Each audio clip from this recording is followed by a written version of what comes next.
सुहास आज ऑफिसमधून लवकर घरी आला आणि येऊन गप्पपणे सोफ्यावर बसून कोणत्या तरी सखोल विचारात मग्न झाला होता. इतक्यात दीपा आपल्या आईशी बोलत खोलीबाहेर आली तेव्हा अचानक तिची नजर सुहासवर पडली. तिने लगेच आपल्या आईचा फोन कापला आणि म्हणाली, अरे तुम्ही कधी आलात?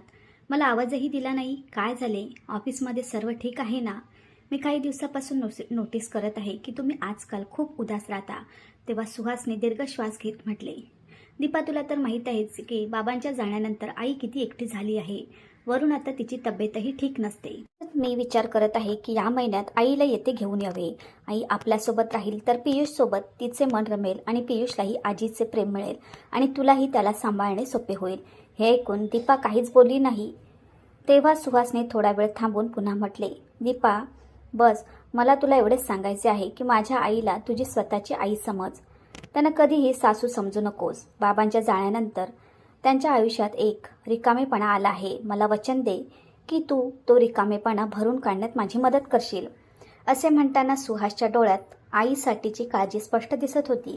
जरी दीपाची अजिबात इच्छा नव्हती की तिची सासू त्यांच्याकडे येऊन राहावी, परंतु ती आपल्या पतीच्या भावनांसमोर काही बोलू शकली नाही. तिने एका लहानशा हास्यासह होकार दिला. शेवटी विरोध करत ती तर पतीच्या नजरेत चुकीची ठरली असती, जे तिला अजिबात नको होते.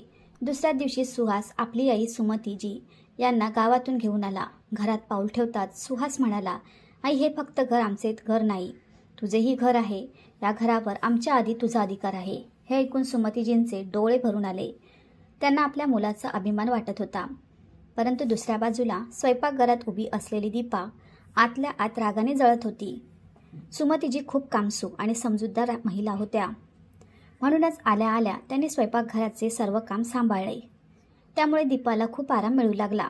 मूल आणि घराच्या जबाबदाऱ्यांमुळे दीपा आपल्या माहेरीही जाऊ शकत नव्हती, तर तिचे माहेर त्याच शहरात होते. आता सुमतीजी सुहासच्या आवडीचे जेवण बनवत आणि त्याला प्रेमाने भरवत. हे सर्व पाहून दीपा खुशही होई आणि आतल्या आत चिडतही असे. एक दिवस दीपा आपल्या पतीला म्हणाले, सुहास आता तर मी माहेरी जाऊ शकते ना? आता आई आल्या आहेत तर मी पण माझ्या आईला भेटून येते. तेव्हा सुहासने हसत होकार दिला. दुसऱ्या दिवशी दीपा आपल्या मुलाला घेऊन माहेरी गेली. तिथे पोहोचताच तिची आई म्हणाली, चांगले झाले बेटा जी तू इथे आलीस. कमीत कमी तुझ्या सासूच्या येण्याने तुला थोडा फायदा तर झाला, नाहीतर तू तर घर संसारातच अडकून राहिली होतीस.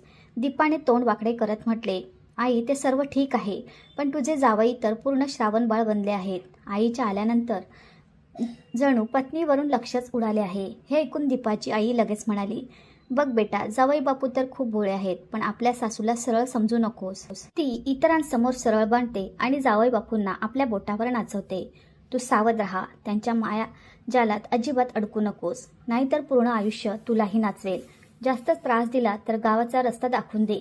तेव्हा पत्नीच्या मुखातून हे ऐकून जवळच बसलेले दीपाचे वडील चिडून म्हणाले, अरे मुलगी माहेरी आली नाही की तुम्ही तिचे घर मोडण्याच्या गोष्टी सुरू केल्या? बेटा, दीपा आईच्या सांगण्यावरून आपल्याच पायावर धोंडा पाडून घेऊ नकोस. त्यापुढे काही बोलणार त्याआधीच दीपाच्या आईने लगेच आपल्या पतीला गप्प केले आणि ते बिचारे गप्पपणे तिथून निघून गेले.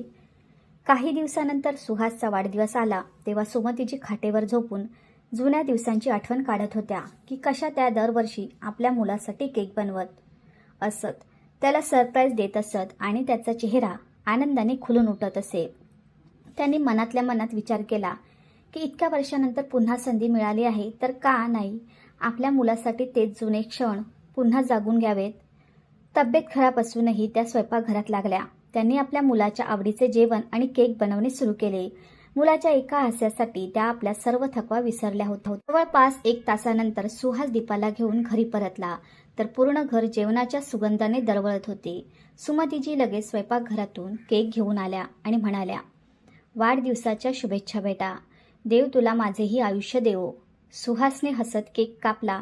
तितक्यात दीपा तोंड वाकडे करत म्हणाली, आई इतके सर्व बनवण्यापूर्वी एकदा विचारून तर घ्यायचे. आम्ही लोक बाहेरून वाढदिवस साजरा करून आलो आहोत. सुमतीजी एका क्षणासाठी मुलाकडे पाहू लागल्या.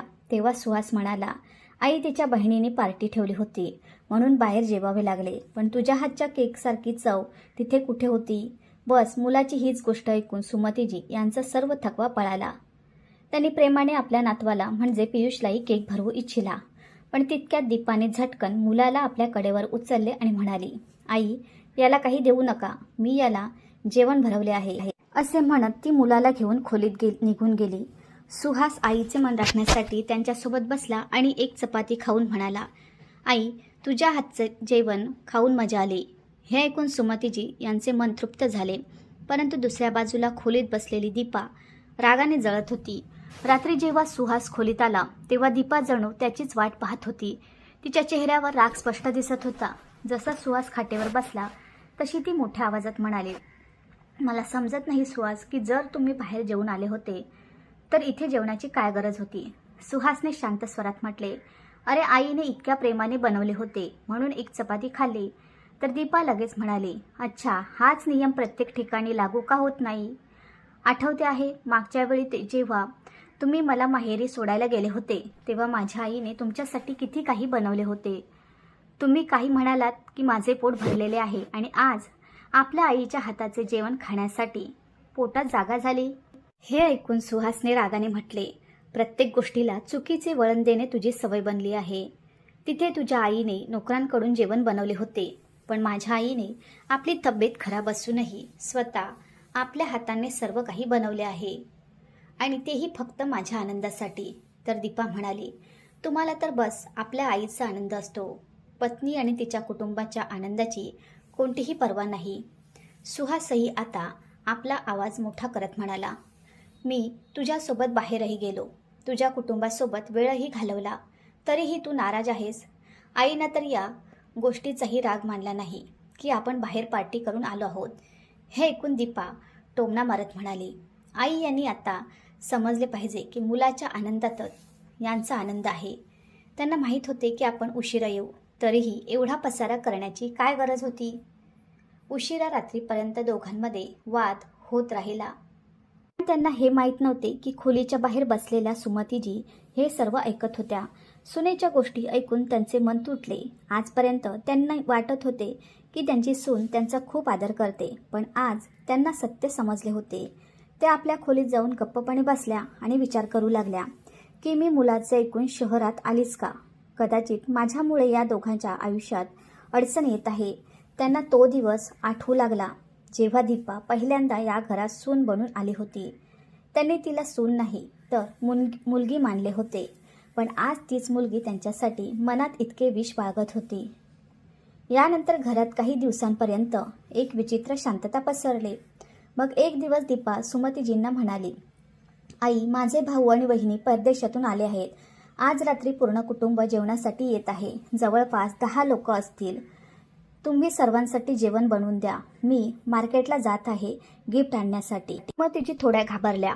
त्यांनी हळू स्वरात म्हटले, सुनबाई, इतक्या लोकांचे जेवण इतक्या कमी वेळात आणि वरून तूही नसणार आहेस मदत करण्यासाठी. मग त्यांनी सल्ला दिला की काही दिवसांपूर्वी तू बाहेरून जेवण मागवले होते ना, तेच मागून घेऊया. दीपा लगेच म्हणाली, आई, माझ्या बाबांना बाहेरचे जेवण चालत नाही आणि मग माझे भाऊ वहिनी काय विचार करतील की घरी बोलावून बाहेरचे जेवण खाऊ घालत आहेत. सुनेची गोष्ट ऐकून सुमतीजी मनाई करू शकल्या नाही. त्यांनी दुपारपासूनच स्वयंपाकघर सांभाळले. सलग काम करता करता त्यांची प्रकृती बिघडू लागली. शरीर थकले होते, पण तरीही त्या थांबल्या नाहीत. अचानक त्यांना चक्कर येऊ लागली. तर त्या जाऊन सोफ्यावर बसल्या. तितक्यात सुहास ऑफिसमधून घरी परतला. आईला या अवस्थेत पाहून तो घाबरला. जशा सुमतीजी उठू लागल्या तसा त्यांचा तोल गेला आणि त्या तिथेच पडल्या. सुहास लगेच त्यांना रुग्णालयात घेऊन गेला. तपासणीनंतर डॉक्टरांनी सांगितले की यांचा रक्तदाब खूप वाढला होता. कमजोरी आणि सलग काम करण्यामुळे हे सर्व झाले आहे. सुहासने तिथूनच दीपाला फोन केला आणि म्हणाला, आज रात्रीचा कार्यक्रम रद्द कर. आईची तब्येत खूप खराब झाली आहे. तर दीपाने नाईलाजाने कार्यक्रम तर रद्द केला, पण आतल्या आत रागाने भरलेली होती. जवळपास 2 तासानंतर सुहास आईला घरी घेऊन आला. आईला खोलीत आराम करायला सांगून तो स्वतः फ्रेश व्हायला गेला. तितक्यात दीपा रागाने सुमतीजी यांच्या खोलीत पोहोचली आणि म्हणाली, तुमची अशी कशी तब्येत खराब झाली जी 2 तासात ठीक झाली. सरळ सरळ का सांगत नाही की तुम्हाला माझ्या घरच्यांचे येणे आवडत नाही. सुमतीजी यांच्या डोळ्यात अश्रू आले. त्यांनी धीम्या स्वरात म्हटले, सुनबाई, जर तुझ्या आईची तब्येत खराब झाली असती तेव्हाही काय तू त्याला नाटक म्हणाली असतीस. पण दीपा उत्तर न देता रागाने तिथून निघून गेली. त्या दिवसानंतर दीपाने सुमतीजी यांच्याशी नीट बोलणेही बंद केले. आता सुमतीजी यांना त्या घरात कोंडमारा जाणवू लागला होता. त्या अनेकदा सुहासकडे गावात परत पाठवण्याची गोष्ट करत, पण सुहास प्रत्येक वेळी नकार देत असे. इकडे पियुष आपल्या आजीशी इतका रुळला होता की तो त्यांच्यासोबतच झोपत असे आणि त्यांच्याशीच खेळत असे. बस नातवाच्या प्रेमाच्या आधारावर सुमतीजी आपले दिवस काढत होत्या. हळूहळू वेळ निघून गेला. आता दीपा अनेकदा आपल्या मुलाला सुमतीजी यांच्या भरोशावर सोडून शॉपिंग करायला किंवा आपल्या मैत्रिणीसोबत फिरायला घेऊन जात असे. सुमतीजी काही न बोलता पूर्ण घर आणि मुलाची जबाबदारी सांभाळत असत. एक दिवस पियुष अंगणात पाण्याशी खेळत होता. सुमतीजी त्याला वारंवार मना करत होत्या, बेटा पाण्यात खेळू नकोस, पडशील. पण तो कुठे ऐकणारा होता. खेळता खेळता त्याने खोलीतही पाणी पसरवले. थोड्या वेळानंतर तो आजीकडे खाण्याचा हट्ट करू लागला. सुमतीजी त्याच्यासाठी बिस्किटं आणायला स्वयंपाकघराकडे गेल्या. तितक्यात त्यांचा पाय फरशीवर पसरलेल्या पाण्यावर पडला आणि त्या जोरात घसरून पडल्या. त्यांच्या कमरेला खूप जोरात मार लागला. वेदना इतक्या जास्त होत्या की त्या उठूही शकत नव्हत्या. खूप कष्टाने स्वतःला ओढत त्या फोनपर्यंत पोचल्या आणि थरथरत्या आवाजात सुहासला फोन केला. तेव्हा सुहास घाबरूनच लगेच घरी पोचला. त्याने आईला सांभाळले आणि खाटेवर झोपवले. मग दीपाला फोन करून म्हणाला, कुठे आहेस तू? लगेच घरी ये, आई पडली आहे. तिकडे दीपा आपल्या मैत्रिणींसोबत बसली होती. तिच्या मैत्रिणीने विचारले, आता काय झाले आहे तुझ्या सासूला? तर दीपा चिडून म्हणाली, जेव्हापासून आली आहे काही ना काही बहाणा करून इथेच ठाण मांडून बसली आहे. आता पडण्याचे नवीन नाटक सुरू झाले आहे. माहीत नाही ही मायलेके मला सुखाने जगू देतील की नाही. इतके बोलून ती रागाने घरासाठी निघाली. दीपा आल्यानंतर सुहास आईला डॉक्टरकडे घेऊन गेला. तपासणीनंतर डॉक्टर म्हणाले, घाबरण्याची गोष्ट नाही, पण कमरेला मार लागला आहे. यांना पूर्ण आराम करावा लागेल. घरी परतताच सुहासने दीपाला सांगितले, दीपा आईची विशेष काळजी घ्यावी लागेल. मी एक काम करणारी बाई ठेवून देतो, जेणेकरून तुला जास्त त्रास होणार नाही. पण आईकडून कोणतेही काम करून घेऊ नकोस. सुहासचे बोलणे ऐकून दीपा गप्प राहिली. आता घरात काम करणारी बाई येऊ लागली. सुमतीजी यांच्याकडून कोणतेही काम करून घेतले जात नव्हते, पण दीपाचे वागणे त्यांच्याप्रती अजूनही थंड आणि रुक्षच होते. हळूच सुमतीजी यांची तब्येत ठीक होऊ लागली. इकडे दीपाची आई रोज मुलीला फोन करत असे, पण कधी आपल्या विहीनबाईंची विचारपूसही करत नसे. सुहास हे सर्व पाहत होता, पण घराच्या शांततेसाठी गप्प राहत असे. काही काळानंतर सुमतीजी पूर्णपणे ठीक झाल्या. त्यांनी पुन्हा गावात जाण्याचा हट्ट केला, पण सुहास म्हणाला, आई आता हेच तुमचे घर आहे. जर तिथे तुमची तब्येत खराब झाली असती तर तुमची काळजी कोणी घेतली असती? आई मुलांचे प्रेम पाहून दीपाचा राग आणखी वाढू लागला. पुढचा दिवस रविवार होता. दीपाला किटी पार्टीत जायचे होते. पियुष तिच्याजवळ खेळत होता. तर दीपा विचार करू लागली की कुठे मुलामुळे पार्टी खराब न होऊन जावो. म्हणूनच तिने आपला मोबाईल पियुषच्या हातात दिला आणि व्हिडिओ लावून स्वतः तयार होऊ लागली. घाईघाईत ती आपला फोन तिथेच सोडून निघून गेली. व्हिडिओ पाहता पाहता पियुषही झोपी गेला. थोड्या वेळानंतर सुहास खोलीत आला, तर त्याने आश्चर्याने पाहिले की पियुषच्या हातात दीपाचा फोन आहे. कारण दीपा तर त्याला आपला फोन स्पर्शही करू देत नव्हती. सुहासने फोन उचलला आणि सहजच व्हॉट्सॲप उघडले. तितक्यात त्याची नजर काही व्हॉट्सॲप मेसेजेसवर पडली, जे दीपाच्या आईने पाठवले होते. तिकडून आवाज आला, बेटा तुझी सासू कधी जाईल? त्यांच्या असण्याने ना तू आमच्याकडे येऊ शकतेस आणि ना आम्ही तिथे येऊ शकतो. अरे मी तर म्हणते की आता त्यांना रवाना कर. जर जावई अडवतील तर सांगून दे की मी माहेरी निघून जाईन. स्त्रीची हीच धमकी पतींना कमकुवत करून टाकते. हे ऐकताच सुहासचे होश उडाले. त्याने थरथरत्या हाताने जुने मेसेजेस वाचणे सुरू केले. प्रत्येक मेसेजमध्ये त्याच्या आईसाठी द्वेष भरलेला होता. दीपा आपल्या आईकडे तक्रार करत असे की तिची सासू ओझे बनली आहे आणि तिची आई तिला भडकावत असे. सुहासच्या डोळ्यात राग भरून आला. त्याला समजले होते की त्याच्या आईसोबत इतके वाईट वागणे का केले जात होते. तो चुपचाप खोलीत बसला आणि दीपाच्या घरी परतण्याची वाट पाहू लागला. त्याचवेळी सुमतीजी खोलीत आल्या तर मुलाचा रागाने लाल झालेला चेहरा पाहून म्हणाल्या, काय झाले बेटा? सुहास स्वतःला रोखू शकला नाही आणि त्याने आपल्या आईला सर्व काही सांगून दिले.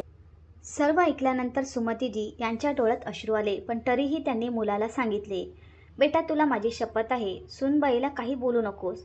मी तर कधीपासून सांगत आहे की मला गावात पाठवून दे. माझ्या गेल्यावर सर्व काही ठीक होईल. तुझा संसार माझ्यामुळेच खराब होत आहे. तितक्यात दरवाजा उघडला आणि दीपा घरी परतली. तिने खोलीत सर्वांना पाहून विचारले, काय झाले?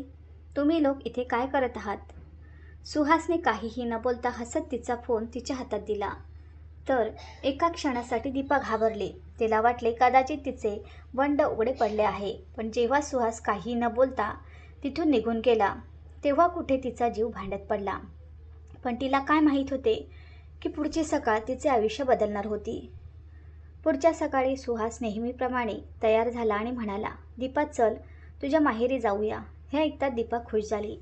तिला वाटले कदाचित कालची गोष्ट फक्त तिचा भ्रम होता. तिने घाईघाईत मुलाला तयार केले आणि चहा नाश्ता न करताच माहेरी जाण्यासाठी तयार झाली. काही वेळानंतर दोघे दीपाच्या माहेरी पोहोचले. तर अचानक मुलगी आणि जावयाला समोर पाहून दीपाचे वडील खुश झाले आणि हसत म्हणाले, अरे वा, आज तर जावई बापूने सरप्राईज दिले. या या बसा. अरे यांच्यासाठी चहा नाश्त्याची व्यवस्था करा. पण सुहासचा चेहरा पूर्णपणे शांत होता. तो हळू परंतु कडक स्वरात म्हणाला, नाही, मला काही नको आहे. मी तर फक्त तुम्हाला तुमची अमानत परत करायला आलो आहे. सुहासचे बोलणे ऐकून तिथे उपस्थित असलेले सर्व लोक थक्क झाले. दीपा रागाने म्हणाली, हे काय बोलत आहात तुम्ही? तेव्हा तिच्या वडिलांनी विचारले, बेटा साफ साफ सांग, गोष्ट काय आहे? तर सुहासने गंभीर स्वरात म्हटले, चांगले होईल की तुम्ही ही गोष्ट आपल्या पत्नी आणि मुलीला विचारा, कारण आता माझ्या घरात तुमच्या मुलीसाठी कोणतीही जागा नाही. हे ऐकतात दीपाची आई भडकली. जावई बापू, मी पाहत आहे जेव्हापासून तुमची आई आली आहे ना तेव्हापासून तुम्ही आमच्याशी सरळ तोंडाने बोलतही नाही. शेवटी अडचण काय आहे? सुहास आता स्वतःला रोखू शकला नाही आणि म्हणाला, अडचण तुम्ही आहात सासूबाई, ज्या आपल्या मुलीचा संसार देऊ इच्छित नाही. तुमचे कारनामे आता माझ्यापासून लपलेले नाहीत. हे ऐकून दीपाची आई एकदम गप्प झाली. त्यांना समजले की त्यांची फुलकोल झाली आहे. पण दीपा अजूनही रागाने म्हणाली, तुमची हिंमत कशी झाली माझ्या आईशी अशा प्रकारे बोलण्याची? तर सुहासने लगेच उत्तर दिले, का तू माझ्या आईसोबत वाईट व्यवहार करू शकतेस, पण मी तुझ्या आईला प्रश्नही विचारू शकत नाही? दीपा म्हणाली, मी कधी तुमच्या आईसोबत वाईट व्यवहार केला? तर सुहासने तीक्ष्ण स्वरात म्हटले, सत्य जाणून घ्यायचे आहे तर आपला फोन काढ आणि आपल्या आई वडिलांसमोर त्या सर्व गोष्टी वाचून दाखव ज्या तू तुझ्या आईशी केल्या आहेस. हे ऐकताच दीपा घाबरली. तिचे हात थरथरू लागले. तिच्या वडिलांनी कडक आवाजात म्हटले, फोन दे दीपा. तर नाईलाजाने दीपाने फोन त्यांच्या हातात दिला. जसे तिचे वडील चॅट आणि व्हॉईस मेसेज वाचत गेले तसा त्यांचा चेहरा शरमेने खाली झुकत गेला. त्यांना समजले होते की त्यांची पत्नी कशा प्रकारे मुलीला भडकावत होती. तितक्या सुहास दुःखी आवाजात म्हणाला, सासरे बुवा, तुमची पत्नी इथे बसून माझ्या घराला नियंत्रित करत होती. जर मुलीशिवाय मन लागत नसेल तर तिला माहेरीच ठेवून घ्या, पण माझ्या घराची शांतता खराब करू नका. मग त्याने दीपाच्या आईकडे पाहून म्हटले, जर हेच सर्व तुमच्या मुलगा आणि सून यांनी तुमच्यासोबत केले असते तर तुम्हाला कसे वाटले असते? तेव्हाही काय तुम्ही तुमच्या सुनेला बरोबर ठरवले असते? खोलीत शांतता पसरली. तितक्यात दीपाच्या वडिलांनी रागाने आपल्या पत्नीला एक जोरात चपराक मारत म्हटले, मी विचार करत होतो की वयासोबत तू सुधारशील, पण तू तर आपल्या मुलीचे घर उद्ध्वस्त करण्यात कोणतीही कसर सोडली नाही. कदाचित हेच कारण आहे की आपला मुलगा आणि सूनही आपल्यांपासून लांब राहतात. मग त्याने दीपाकडे पाहिले आणि म्हणाले, आणि तू इतकी शिकलेली असूनही योग्य अयोग्याची समज ठेवत नाहीस. आपल्या आईची प्रत्येक चुकीची गोष्ट मानत राहिलीस. दीपा रडू लागली. पण तितक्यात रागाने तिने सुमतीजी यांच्यासाठी अपशब्द वापरले, जे ऐकताच सुहासच्या संयमात बांध तुटला. त्याने रागाने दीपाला एक जोरात चपराक मारत म्हटले, ही पहिली आणि शेवटची वेळ आहे जेव्हा तू माझ्या आईसाठी चुकीचे शब्द वापरले आहेत. मी तुझ्या आईवडिलांचा आदर करतो म्हणून आत्तापर्यंत गप्प होतो, पण आता आणखी नाही. त्याच्या डोळ्यात वेदना स्पष्ट दिसत होत्या. तो पुढे म्हणाला, मी माझ्या घरात कोणाचीही ढवळाढवळ अजिबात खपवून घेणार नाही. तितक्यात परिस्थिती बिघडताना पाहून दीपाचे वडील लगेच हात जोडून म्हणाले, जावई बापू, मी तुमची माफी मागतो. माझ्या पत्नीच्या चुकीची शिक्षा माझ्या मुलीला देऊ नका. मी खूप शर्मिंदा आहे. आपल्या सासऱ्यांना हात जोडताना पाहून सुहास लगेच मागे सरकला आणि म्हणाला, तुम्ही माझ्यापेक्षा मोठे आहात, असे करू नका. पण मी काय करू? माझ्याकडून हे सहन होत नाही की कोणी माझ्या आईच्या आणि माझ्या कुटुंबाच्या विरोधात कट रचेल. मग त्याने शांत स्वरात म्हटले, मी तुमच्या सांगण्यावरून दीपाला परत तर घेऊन जात आहे, पण जर पुन्हा असे झाले तर कदाचित मी हे करू शकणार नाही. इतके बोलून सुहास तिथून निघाला तर दीपाच्या वडिलांनी मुलीकडे पाहिले आणि इशारा केला. तेव्हा दीपा गप्पपणे आपल्या मुलाला कडेवर उचलून सुहासच्या मागे मागे चालत निघाली. काही तासानंतर दीपाचे आई वडीलही मुलीच्या सासरी पोहोचले. त्यांच्या नजरा शरमेने झुकलेल्या होत्या. जशा सुमतीजी समोर आल्या तशा दीपा आणि तिच्या आईने दोघांनी हात जोडले. रडत रडत दीपा म्हणाली, आई, मला माफ करा. मी तुम्हाला कधी समजून घेण्याचा प्रयत्नच केला नाही. तितक्यात तिची आईही म्हणाली, विहीणबाई, आमच्याकडून खूप मोठी चूक झाली. इथून पुढे आमच्या कुटुंबाकडून कधीही तुमच्या घरात ढवळाढवळ होणार नाही. सुमतीजी यांनी दोघांना पाहिले. त्यांच्या डोळ्यात वेदना नक्कीच होत्या, पण मन खूप मोठे होते. त्यांनी पुढे होऊन दीपाच्या डोक्यावर हात ठेवला आणि म्हणाल्या, चूक माणसाकडूनच होते सुनबाई. बस मनापासून नाते निभावले पाहिजेत. त्या दिवसानंतर घराचे वातावरण बदलले खरे, पण दीपाच्या मनात एक नवीन खळबळ माजली होती. तिला सतत सुहासने मारलेली चपराक आणि वडिलांचा तो संतापलेला चेहरा आठवत होता. तिला पहिल्यांदाच जाणवले की अहंकाराच्या भरात ती किती मोठी चूक करत होती. ज्या आईने तिला जन्म दिला तिनेच तिचे घर उद्ध्वस्त करण्याची पूर्ण तयारी केली होती आणि ज्या सासूला ती ओझे समजत होती त्यांनीच एका क्षणात तिला मोठ्या मनाने माफ केले होते. दुपारची वेळ होती. सुहास अजून ऑफिसमधून आला नव्हता. सुमतीजी नेहमीप्रमाणे सोफ्यावर बसून देवाचे नाव घेत होत्या. दीपा हळूच पावलाने त्यांच्याजवळ आली आणि खाली जमिनीवर बसली. तिच्या डोळ्यातून घळाघळा अश्रू वाहत होते. ती सुमतीजी यांचे पाय हातात घेत म्हणाली, आई, खरंच मला माफ करा. मी खूप वाईट वागले तुमच्याशी. तुमच्या आजारपणाला नाटक समजले. तुम्हाला घरातून हाकलून लावण्याचे कट रचले. पण तुम्ही इतक्या मोठ्या मनाच्या आहात की मला सहज माफ केले. मी या माफीच्या लायकीचीही नाही. सुमतीजी यांनी दीपाचे तोंड वर केले आणि पदराने तिचे अश्रू पुसत म्हणाल्या, वेडी आहेस तू दीपा. अगं, माहेरची माणसं कितीही भडकवत असली तरी स्वतःची बुद्धी गहाण ठेवायची नसते. तू तर शिकलेली मुलगी आहेस. सासूही कधीच कोणाची शत्रू नसते गं. मला फक्त सुहासचा सुखी संसार पाहायचा होता. तू मला सासू नाही, एक आई म्हणून बघून तर बघ.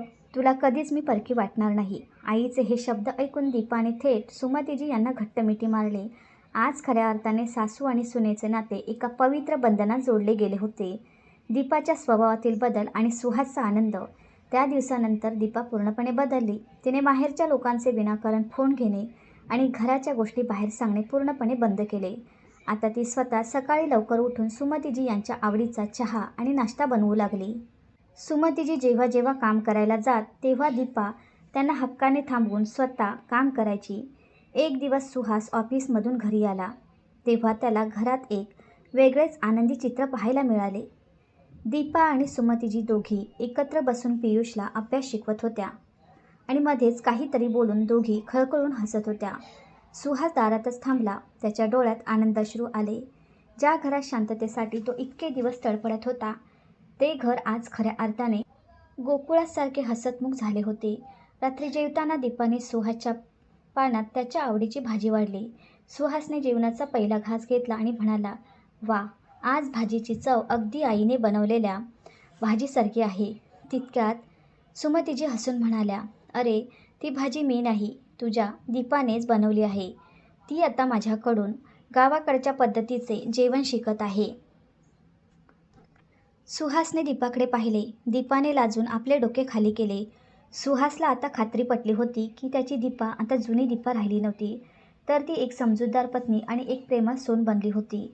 दुसऱ्या बाजूला दीपाच्या माहेरीही एक मोठा बदल झाला होता. सुहासने दिलेल्या या धड्यामुळे दीपाच्या वडिलांनी आपल्या पत्नीवर कडक निर्बंध घातले होते. त्यांनी स्पष्ट सांगितले होते की इथून पुढे जर तू मुलगी किंवा सुनेच्या संसारात आग लावण्याचा प्रयत्न केलास तर मी तुला या घरात ठेवणार नाही. दीपाच्या आईलाही आपली चूक कळाली होती. जेव्हा त्यांची स्वतःची सून दीपाची वहिनी परदेशातून परत आली तेव्हा दीपाच्या आईने तिच्याशी खूप चांगले वागण्यास सुरुवात केली. त्यांना समजले होते की जर आपण सुनेला मुलगी मानले नाही तर आपल्या मुलीलाही सासरी कधी सुख मिळणार नाही. काही महिन्यांनी दीपाच्या भावाचा फोन आला. त्याने सुहास आणि दीपाला त्यांच्या घरी एका कौटुंबिक कार्यक्रमासाठी आमंत्रित केले. सुहासने आधी जाण्यास नकार दिला, पण सुमतीजी म्हणाल्या, सुहास, भूतकाळात ज्या चुका झाल्या त्या तिथेच सोडून घ्यायच्या असतात. नाते तोडणे सोपे असते, पण ते टिकवणे कठीण असते. दीपाच्या वडिलांनी त्यांची चूक मान्य केली आहे, त्यामुळे आपण नक्की गेले पाहिजे. आईचा शब्द मानून सुहास, दीपा आणि सुमतीजी तिघेही दीपाच्या माहेरी गेले.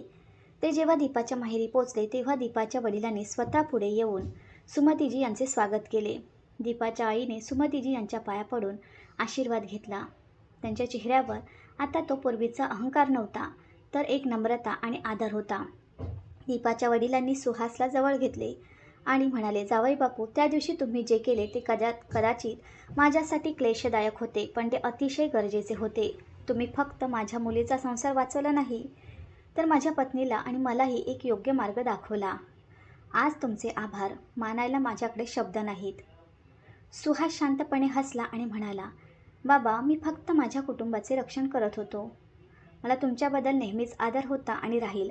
आता सर्व काही ठीक झाले आहे. हेच आपल्या सर्वांसाठी सर्वात मोठे सुख आहे. त्या रात्री सर्व कुटुंबाने एकत्र बसून जेवण केले. दीपा आपल्या वहिनीसोबत स्वयंपाकघरात हसत खेळत काम करत होती, तर सुमतीजी आणि दीपाची आई एकत्र बसून पियुषच्या खोड्यांवर हसत होत्या. सुहास आणि दीपाचे वडील लांबून हे दृश्य पाहत होते. वर्ष सरले. सुमतीजी आता पूर्णपणे शहरात रुळल्या. पियुष आता त्यांच्याशिवाय एकही क्षण राहत नव्हता.